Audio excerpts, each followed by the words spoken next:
आणि शहांवरती उपकार केलेले आहेत, मेहरबानी केलेली आहे, ते पक्ष तुम्ही फोडले, हे कपट कारस्थान नाही तर काय? आणि मोदीने कोणता विक्रम केलेला नाही. पंडित नेहरू हे 16 वर्ष पंतप्रधान होते. 15 ऑगस्ट 1947 पासून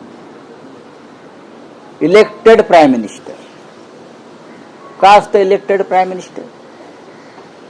1947 त्यांची नेहरूंची निवड झाली प्रधानमंत्रीपदी आणि त्या मंत्रिमंडळात डॉक्टर बाबासाहेब आंबेडकर, सरदार पटेल होते. ते प्रधानमंत्रीच होते, शपथ घेतली त्यांनी. याचा अर्थ मग ते सरदार पटेलना गृहमंत्री मानत नाहीत देशाचे. डॉक्टर बाबासाहेब आंबेडकरांना कायदा मंत्री मानायला मोदी तयार नाहीत. जर नेहरूंचा तो कालखंड 4 वर्षाचा ते मानायला तयार नसतील तर नेहरू हे 16 वर्ष होते.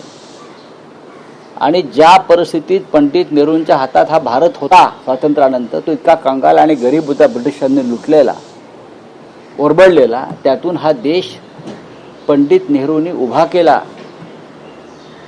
मोदींना अजून खूप काम करायचं, त्याने अजून कामाला सुरुवात केली नाही. आजही ते कपट कारस्थान याच्यामध्येच गुंतलेले आहेत. हा पक्ष फोडा, तो पक्ष फोडा, हे करा, यांना तुरुंगात टाका. नेहरूंनी हे कधी केलं नाही. त्याच्यामुळे नरेंद्र मोदींची अशी भाषणं आम्ही सिरियसली घेत नाही. 12 वर्षातले 5 वर्ष शिवसेना त्यांच्यासोबत. एक लक्षात घ्या, नरेंद्र मोदींचं खरं पंतप्रधान पद हे 2014 ते 2019 लोकांनी निवडून इलेक्टेड. आणि त्यानंतरचं प्रत्येक निवडणूक ही चोरलेली निवडणुकीने झालेले ते प्रधानमंत्री. 2014ला त्यांना लोकांनी निवडून दिले एका मोठ्या अपेक्षा. ते 2019 पर्यंत ते इलेक्टेड प्राईम मिनिस्टर होते. आणि त्यानंतरच्या दोन्ही निवडणुकांमध्ये नरेंद्र मोदी आणि त्यांच्या पक्षाला जनतेनं पराभूत केलेला असताना निवडणूक आयोग, सुप्रीम कोर्ट, पैशाचा वापर, ईडी या माध्यमातून ते निवडून आले. 2019 आणि 2024 निवडून आले नसतील तर मागची निवडणूक 2024ची ते निवडून आलेलेच नाही. त्यांना बहुमतच नाहीये. त्यांना बहुमत नाही. आणि ज्या जागा त्यांनी जिंकल्या या चोऱ्या माऱ्या, लांड्या लवाड्या करून जिंकल्या. ते कुठे इलेक्टेड प्राईम मिनिस्टर आहे? मोदी हे फक्त 2014 ते 2019 याच काळामध्ये इलेक्टेड प्राईम मिनिस्टर. त्यानंतर त्यांनी निवडणूक यंत्रणेमध्ये, प्रशासनामध्ये घोटाळे करून निवडणुका त्यांनी चोरल्या किंवा ताब्यात घेतल्या. काँग्रेसबद्दल तुम्ही काल जो मुद्दा उपस्थित केला की एका झेंड्याखाली इतर पक्षांनी आलं पाहिजे, माहिती मिळते नॅशनल चॅनल्सकडनं. त्यांचं असं म्हणणं आहे की सोनिया गांधींनी एक प्रस्ताव ठेवलेला आहे. नाही बघा, प्रस्ताव हे आता त्यांचे इंटरनल प्रस्ताव काय असतील हा त्यांचा प्रश्न आहे.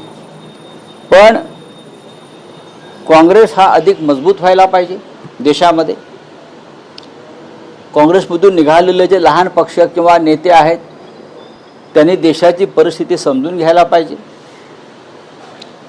आणि त्यानुसार एक मजबूत अशी काँग्रेस, अखंड काँग्रेस एक प्रबळ पर्याय म्हणून देशामध्ये उभी राहिला पाहिजे. याआधी सुद्धा शरद पवारांनी काही वर्षांपूर्वी हा मुद्दा उपस्थित केला होता. त्या दृष्टिकोनात पवार साहेबांनी या संदर्भात पुढाकार घेतला पाहिजे. माननीय शरद पवारांनी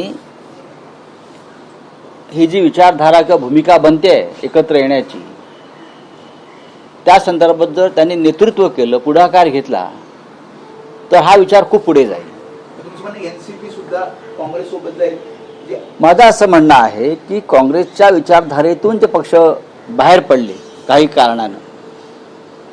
आज ते काँग्रेसवर काम करतातच आहेत, सरकारमध्ये असतात, अनेक प्रवाहांमध्ये एकत्र आहेत. तर हा विचार जर एकत्र आला सगळा तर नरेंद्र मोदी यांनी जो देशावर भ्रष्ट कारभार लादलेला आहे कपट आणि कारस्थानाच्या माध्यमातून, त्याला एक फार मोठं आव्हान उभं करता येईल. ट्रम्प देखील वाहवा करतात मोदींची. ते म्हणतात की महान पंतप्रधान आहेत मोदी, महान पंतप्रधान आहेत असं ट्रम्प म्हणतात. आम्ही ऐकलं नाही, आम्ही असं ऐकलं नाही. ट्रम्प कोणाची वाहवा करतात, कधी वाहवा करतात आणि 2 दिवसांनी ते वेगळी भूमिका घेतात. भारताविषयी त्यांनी काय काय म्हटलं सगळ्यांना माहिती आहे अलीकडच्या काळामध्ये. कालच